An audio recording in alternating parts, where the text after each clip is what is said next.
آپ جب دعا مانگتے ہیں تو وہ دعا میں شامل نہیں ہوتے، پہلے گھر سے مسجد سے نکل جاتے ہیں، نماز پڑھ کے دعا میں شریک نہیں ہوتے، اور آپ نے فرمایا تھا کہ دعا بھی تو عبادت کا مقصد ہے، وہ دعا میں شامل نہیں ہوتے۔ یا رسول اللہ وہ پہلے ہی نکل کے چلے جاتے ہیں۔ نبی نے ارشاد فرمایا ایسا کرنا کہ کل کو روک لینا۔ اگلا دن آیا، فجر کی نماز انہوں نے ادا کری، ادا کرنے کے بعد میں جیسے ہی وہ صحابی رسول نکلنا چاہتے تھے، ایک شخص کھڑے ہوئے اور کھڑے ہو کر کے کہنے لگے کہ رک جاؤ، تمہیں تمہارے نبی نے روکا ہے، رک جاؤ، تمہارے نبی نے تمہیں روکا ہے۔ دیکھیں دیوانے اس کو کہا کرتے ہیں، جیسے غلام نے کہا کہ رک جاؤ، تمہارے نبی نے تمہیں روکا ہے، اس غلام کا ایک قدم مسجد کے اندر تھا اور دوسرا قدم مسجد کے باہر تھا۔ اسی جگہ پر جیسے ہی سنا کہ رک جاؤ، تمہارے نبی نے تمہیں روکا ہے، ایک قدم مسجد کے اندر دوسرا قدم مسجد کے باہر، بیچ میں کھڑے ہو گئے۔ ادھر مسجد میں دعا ہوتی رہی، دیوانہ اسی جگہ پر کھڑے ہو کر کے روتا رہا۔ نماز ہوئی، دعا ہوئی، اور دعا کے بعد میں نبی نے ارشاد فرمایا، نبی جو ہے وہاں تشریف لائے، ارشاد فرمایا غلام تم یہ بتاؤ تم کیسے نکل جاتے ہو، دعا میں شریک نہیں ہوتے، نماز پڑھ کے کیسے ایک دم نکل جاتے ہو؟ اس غلام نے کہا یا رسول اللہ کوئی جانے نہ جانے لیکن آپ خوب جانتے ہیں کہ اس غلام کے دل میں کیا ہے۔ نبی نے ارشاد فرمایا ہاں ہم تو جانتے ہیں، لیکن یہ تمہارے ساتھی پوچھنا چاہتے ہیں، ان کو بتاؤ معاملہ کیا ہے۔ اس غلام کی آنکھوں میں آنسو آ گئے، عرض کرتے یا رسول اللہ صلی اللہ علیہ وسلم میں اتنا غریب ہوں کہ تین دن تک میرے گھر میں جو چولہا ہے اس پر ہانڈی نہیں چڑھا کرتی ہے، تین دن تک بھوکا ہم رہتے ہیں، میرے بچے بھوکے رہتے ہیں، لیکن یا رسول اللہ اس لیے میں جلدی چلا جاتا ہوں کہ ایک جہاں میرا گھر ہے، میرے گھر کے قریب میں ایک یہودی کا گھر ہے، اس کے گھر میں ایک کھجور کا درخت لگا ہوا ہے، جب اس کے کھجور کے درخت پہ کھجوریں پک جاتی ہیں، رات کو ہوا چلتی ہے میرے گھر میں آ کر کے گر جاتی ہے، یا رسول اللہ میں اس لیے پہلے چلا جاتا ہوں، جلدی چلا جاتا ہوں، کہیں میرا بچہ بھوکا بھوک کی شدت میں اٹھ کر کے کہیں اس یہودی کے پیڑ کی کھجور کو نہ اٹھا کر کے کھا لے۔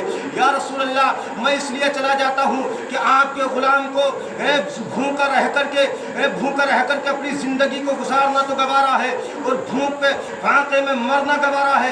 یا رسول اللہ آپ کے غلام کے حلق سے ایک لقمہ بھی حرام کا گزر جائے اتر جائے، یہ آپ کے غلام کو گوارا نہیں ہے۔ ہزاروں کا ہجوم لگا ہوا تھا، سب کی آنکھوں میں آنسو تیرنے لگے۔ میرا نبی نے ارشاد فرمایا کہ جاؤ اپنے گھر کی طرف جاؤ۔ وہ غلام گھر کی طرف گیا، نبی نے ارشاد فرمایا ایک غلام سے کہا کہ تم جاؤ اس یہودی کو بلا کر کے لاؤ۔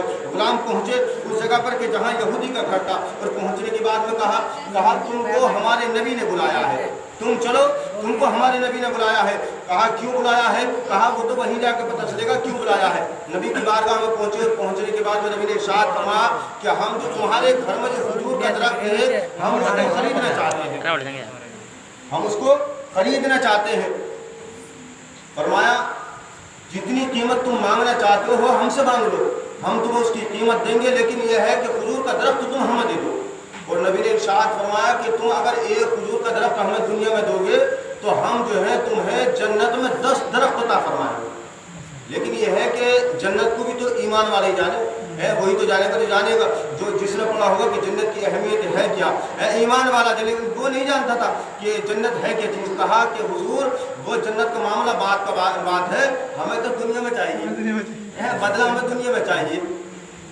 کہا کہ اگر دنیا میں بتاؤ کتنی قیمت لینا چاہتے ہو؟ اس نے کہا ہمیں اتنی قیمت چاہیے۔ نبی نے ارشاد فرمایا کہ جاؤ تمہاری قیمت ابھی تمہیں چکا دیتے ہیں۔ نبی نے اتنے پیسے جتنی اس نے قیمت بتائی تھی نبی نے نکال کر کے اس کو دی، اور کہا کہ اب وہ جو درخت ہے وہ ہمارا ہو گیا، اب تمہارا کوئی اس میں ساجہ نہیں ہے۔ اس نے کہا ہاں درخت جو ہے تمہارا ہو گیا۔ نبی نے اس غلام کو بلایا، اور بلانے کے بعد میں کہا کہ میرے غلام وہ جو کھجور کا درخت تھا وہ ہم نے تمہارے لیے خرید دیا ہے نا، تمہارے لیے اس کھجور کے درخت کو جو ہے خرید لیا ہے، اب تم چاہو کھجوریں بیچو کھاؤ جو بھی کام کرنا ہے اس درخت سے کرو۔ وہ کام شروع ہوا، سلسلہ جاری رہا۔ پتہ یہ چلا کہ کچھ ہی دن بیتے تھے، اب جو غریب غلام تھا اس کی غریبی جو ہے امیری میں تبدیل ہو گئی۔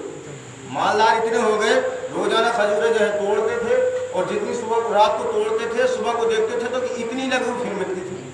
معاملہ سمجھ میں نہیں آتا اتنی لگ کیسے نہیں ہے، روزانہ رات کو جتنی توڑی جاتی ہے صبح کو اتنی لگی ملتی ہے۔ ایک دن ایسا ہوا جیسے دیکھا جا رہی اتنا غریب تھا اور میرے کھجور کے درخت سے اتنا مالدار ہو گیا، تو اسے جلن سی ہوئی، جیسے اسے جلن ہوا، حسد ہوا۔ اچھا آج کے دور میں بھی حسد جو ہے بہت ہے، جلن بہت ہے۔ معاملہ یہ ہے دیکھیں اگر کسی کا اگر پڑوس میں اگر مکان بن گیا تو پڑوسی پہلے جلا بیٹھا، اس سے پہلے ایسا ہو گیا کہ اس کے پاس اتنا مال آیا کہاں سے، اتنا مالدار ہوا کہاں سے۔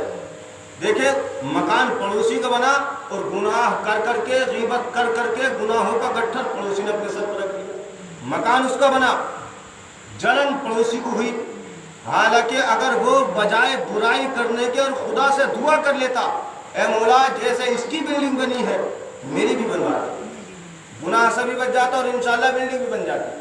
سب کچھ تو خدا عطا کرتا ہے نا، اگر وہ چاہے اس کے حکم کے بغیر تو پتہ تک نہیں ہلتا۔ نبی نے ارشاد فرمایا کہ اے میرے غلام، ہم نے تمہارے لیے کھجور کا درخت خرید دیا ہے۔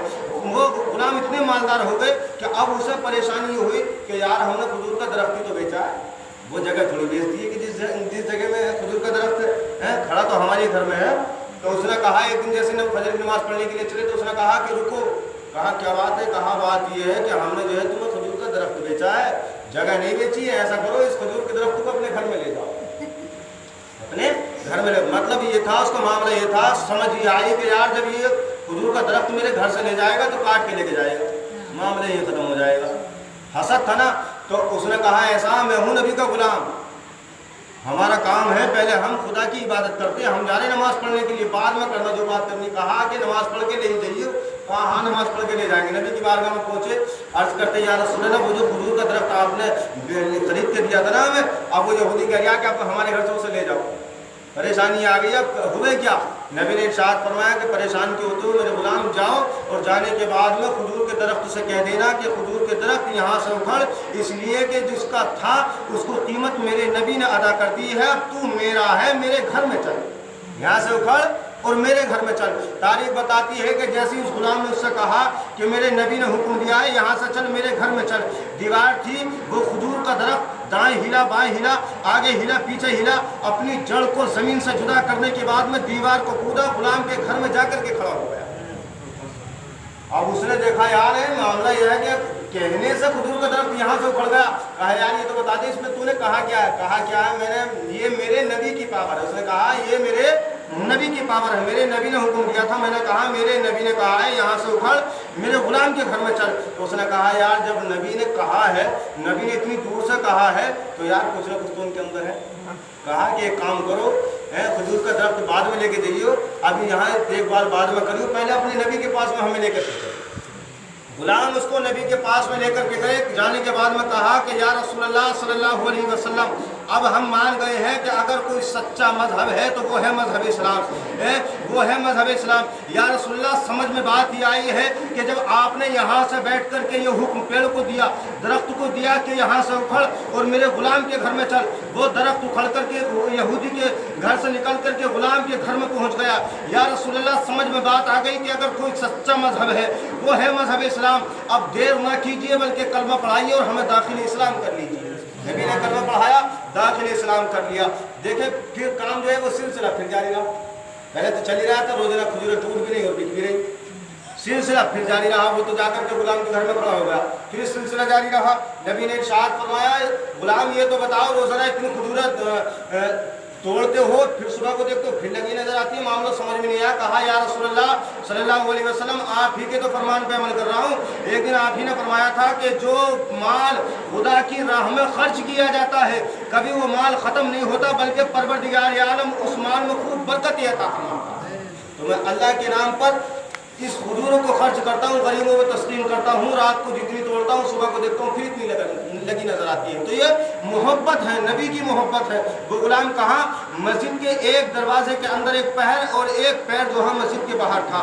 تو یہ محبت ہوا کرتی ہے۔ نبی نے بھی یہی حکم دیا ہے کہ میں تم سے کچھ نہیں مانگوں گا مگر یہ ہے کہ تم میری قربہ سے محبت رکھو، میرے خاندان سے محبت کرو، اور خاندان سے مراد ہے میرے اور تمہارے پیغمبر نبی کی بیٹی حضرت مولا علی، حضرت امام حسن اور امام حسین، ان کے بارے میں نبی نے فرمایا کہ میرے خاندان سے محبت کرو، اس پر میں تم سے کچھ نہیں مانگوں گا۔ اور نبی کریم صلی اللہ علیہ وسلم ارشاد فرماتے ہیں حسن حسین کے بارے میں کہ میرے بیٹے حسن اور حسین جنتی جوانوں کے سردار۔ فاطمہ کے بارے میں فرماتے ہیں کہ میری بیٹی حضرت فاطمہ جنتی عورتوں کی سردار ہے۔ کس کو؟ فاطمہ زہرا کو۔ اور نبی کتنا پیار اپنی بیٹی سے فرماتے ہیں، کتنا پیار فرماتے ہیں کہ جب نبی کی بیٹی نبی کے پاس میں آتی تو نبی کریم صلی اللہ علیہ وسلم ادب و احترام کے ساتھ کھڑے ہو جایا کرتے،